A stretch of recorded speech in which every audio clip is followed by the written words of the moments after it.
Hi guys! In this episode, we're going to talk about push buttons. Itong mga push buttons na to, ginagamit sa ating pag-control ng ating mga circuits. It can be a switch on or switch off the circuit. Itong mga push buttons na to, lalo na tong nasa natin, trainer module, tinatawag ito ng mga momentary push buttons. Bakit siya tinawag na momentary push buttons? It's because hindi naglalak yung pinaka-switch natin. Diba? Pag meron tayong yung normal switch lang as toggle, pag minove natin yung contact, naiiwan siya once na nirelease natin. Unlike ito, once na nag-press tayo, kakaroon lang ng contact dito sa pinaka-device, and then once nirelease, susunod lang siya. So mag-open siya ulit. Kaya yun yung tinatawag na momentary. Pagdating sa momentary push buttons, we have two types. Yung una, ito yung single contact or single circuit ang tawag nila. Bakit siya tinawag na single contact or single circuit? Kasi iisa lang yung pinaka-contact natin na naka-incorporate dito sa ating push button. For example, ito, kulay red na push button, we have normally closed contact. So mag-isa lang siya. Same with kulay green, itong dalawang green na to, may tig-isa silang push button contacts, which is normally open contact. Itong dalawa. Yan. How about for the labels? Pagdating sa single contact natin, since nag-iisa lang siya, may makikita tayo, it's either NC or NO, or normally closed, or normally open. So kung makikita natin, yung normally closed natin, kadalasan ang label niyan, we have 1 and 2. So ito, makikita natin, we have 1 and 2. Kapag normally open naman, ang kadalasan na label natin dyan is number 3 and number 4. Medyo tandaan natin itong mga labeling ng mga numbers kasi napaka-importante nito. Especially once na nag-move tayo dun sa lesson ng mga auxiliary contacts ng mga contactor natin. Kasi kadalasan ito yung nakikita natin ng mga code or mga numbers dun sa mga mga labels. How about for color identification? Sa color identification natin, kadalasan yung ito, lalo na ito, kulay red, madalas yan na as stop push button. Kadalasan sa mga stop push button na to, normally close contact ang ginagamit. And then for the start push button, maraming klase yan. May mga yellow, black, and then itong green. Yung green, pinaka-popular to kasi mga pilot lamps, lalo na kapag nag-run, kulay green ang ginagamit. So ito, pwede siyang i-associate sa run push button natin or start push button, kulay green. And then, kadalasan yan, normally open ang contact. So, ito yung pinaka-ano natin. Now, paano yung tinitest to? We're going to use a multi-tester para i-double check natin kung talagang naka-normally close to and then normally open din yung kabila. Ayan. Pagdating sa tester natin, pwede tayong gumamit lang ng continuity lang and then mag-times 10 na lang ako kasi medyo lobot yun Yan o. So, mag-a-adjust ba ako ng 0. Depende naman kung gusto nyo mag-resistance check, wala namang problema. Pero kahit continuity lang pwede kasi contact lang naman ang tinitingnan natin dito. Pagdating sa mga parts ng push button, meron tayong tinatawag na stationary contact tapos yung movable contact niya. Pagdating dito kasi hindi masyadong visible yung yung movable contact natin tapos yung stationary. Although yung stationary nakikita natin itong mga terminal na to. Yung 1 and 2, itong may mga yan. Yung mga nandito sa area na to. Wait lang. Yan, itong mga contacts na to, ito yung stationary contact kasi hindi yung gumagalaw.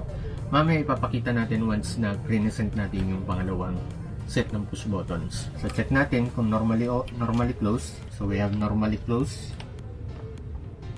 Yan. So meron. So that is our normally close contact. So try natin i-press dapat kapag press natin to. And then, dapat mag-open siya. Yun, good. Next naman tayo, we have normally open.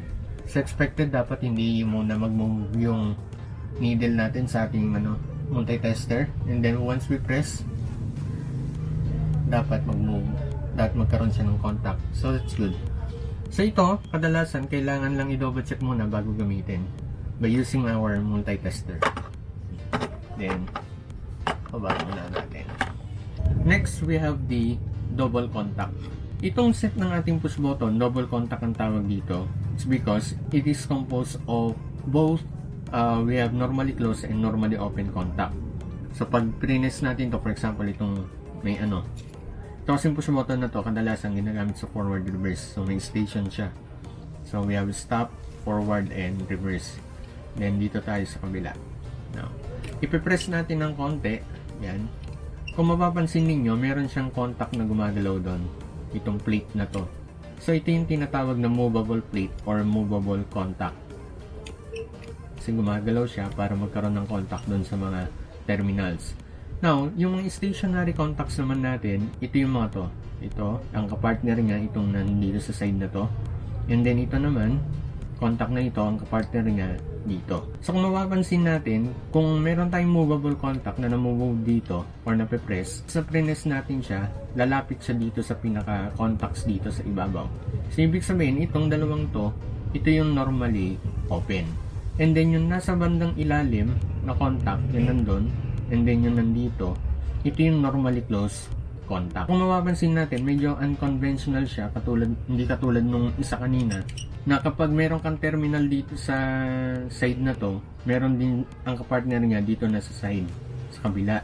Pero hindi. Pagdating dito, naka-cross pattern tayo. Kung normally closed to, na contact to, ang kapartner niya nandito sa kabila. And then ito naman, normally open dito sa kabila. Ulitin natin, naka-cross kasi yung pattern nito. Kadalasan, madalas magkamali yung mga estudyante dito kasi nasanay sila na magkaroon ng push button na double contact na naka-align lang. For example, normally close dito, normally close din yung kapartner dito. Kumbaga, may label na 1 and 2. Tapos dito naman, may label na 3 and 4. Unlike dito kasi, dahil wala siyang label, kailangan mo siyang tignan mabuti kung nasan yung magkapartner. Or, pwede kang gumamit ng tester to make sure na talagang yun talaga yung magka-partner na dalawa. Try natin gumamit ng multi-tester. Tulad na nabanggit kanina, ang normally close natin itong dalawang nandito sa gilid. Cross yan. And pag chinek natin yung tester, okay naman. Normally close. And then, press tayo. Dapat mag-open. So, good. Yan. Next naman tayo, normally open. Contact. So we have normally open, dapat wala, and then once we press, dapat meron siya. Yan. Good. Tama na naka-cross pattern yung pinaka push buttons natin or yung mga contacts. Saan madalas ginagamit yung mga ganitong klase ng push button, lalo na itong mga double contact na may normally close and normally open. Madalas to ginagamit sa jog control or what we call the inching control. And then we have also the pilot test. And then, I think pwede rin gamitin to for push button interlocking. Kadalasan ginagamit yan sa forward reverse. Tulad nito, di ba, yung push button natin. We have forward na label.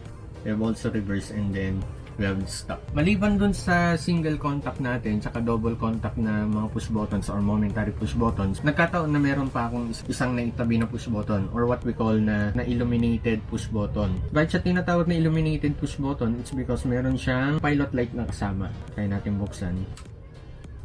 Pag tinignan natin, meron siyang bulb na kasama. Pero push button to. So, try natin.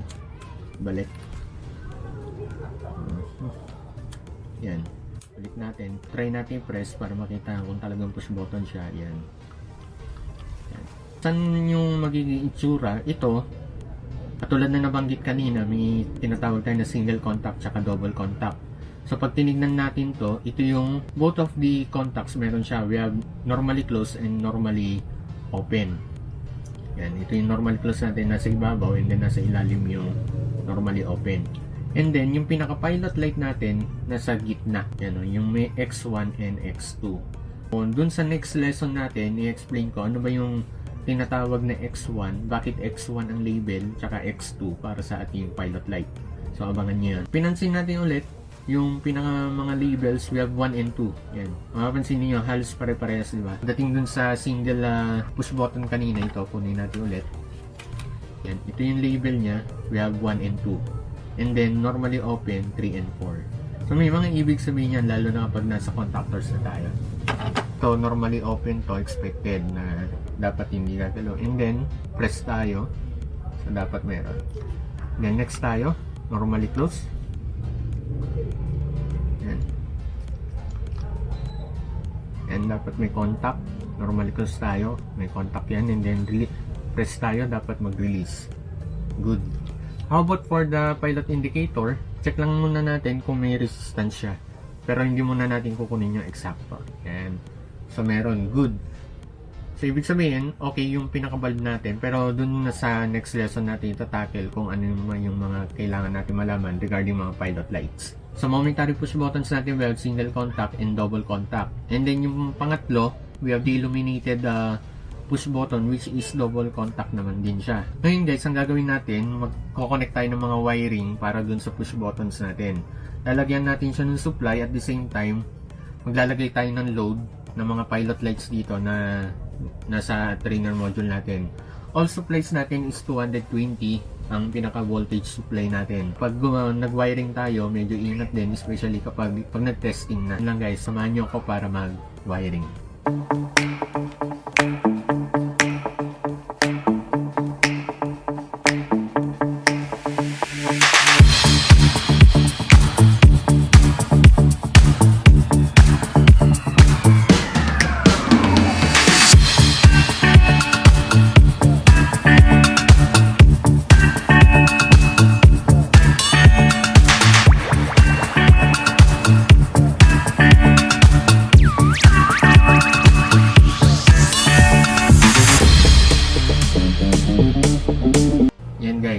Since tapos na tayo sa pinaka-wiring natin, itong single contact natin, ang kapartner niya, itong kulay green, ito, normally open, itong kapartner niya na pilot light, and then itong red, na normally closed, itong kapartner niya. And then, for the double contact, ito yung pinaka-push button natin, ang normally open niya, na connected dun sa kulay green dito, and then normally closed niya, connected sa kulay red. So once na inangat natin ang breaker, expected dapat iilaw yung dalawang kulay red natin since they are connected to normally closed contacts ng both push buttons. Then for normally open, kapag nag-press lang tayo sa dalawang to, tsaka lang gagana yung dalawang pilot light. In-off ko lang muna yung ilaw para medyo kitang-kita yung natin. Mag-energize tayo, dapat ingat lang mag-gloves. Itong gloves ko pang motorcycle gloves muna, pansamantala. Yan, on tayo. Tayo ng breaker. Yan. So expected umilaw nga yung dalawa. Dito muna tayo sa single contact. So press tayo, expected dapat dito mag-off yung isa. Good. And then release tayo, dapat babalik lang din. Then press tayo ng normally open contact or normally open push button, dapat gagana yung isa. Good. Then release tayo, dapat mag-off lang din yan. Dito na tayo sa double contact. Expected dito, dapat once sa prenes natin itong double contact natin na push button, itong kulay red dapat mag-off yan, and then mag-on yung kulay green kasi naka-incorporate yan dapat magsasabay lang. So yan, and then on tayo, then release, dapat bumalik. Pero once na nag-halfway lang tayo ng press dito, kunwari nag-press ka lang halfway, walang gagana both of the pilot lamps. Why? Kasi nasa gitna lang yung pinaka moving contact natin or moving plate natin. Hindi siya tumatama dun sa mga stationary contacts ng normally open and normally closed contact. Yan, didiinan ko ng sagad para pumunta dun sa normally open, and then release ko, pupunta ulit siya dun sa normally closed. Then off tayo. Lang guys, yung about sa ating push buttons, dalawa sa momentary push buttons natin, we have single contact and double contact, and then yung last natin is illuminated push button. Hindi ko nagkinabit to kasi 24 volts, hindi pa ako nagkabit ng 24 na supply natin. Now, ikaklaro lang natin yung pinaka mga push buttons natin kung hindi siya polarized, so ibig sabihin pwede siyang gamitin for AC supply and then DC supply. So regardless of kung ano yung mga voltahe niya, yun lang guys. Thank you and goodbye.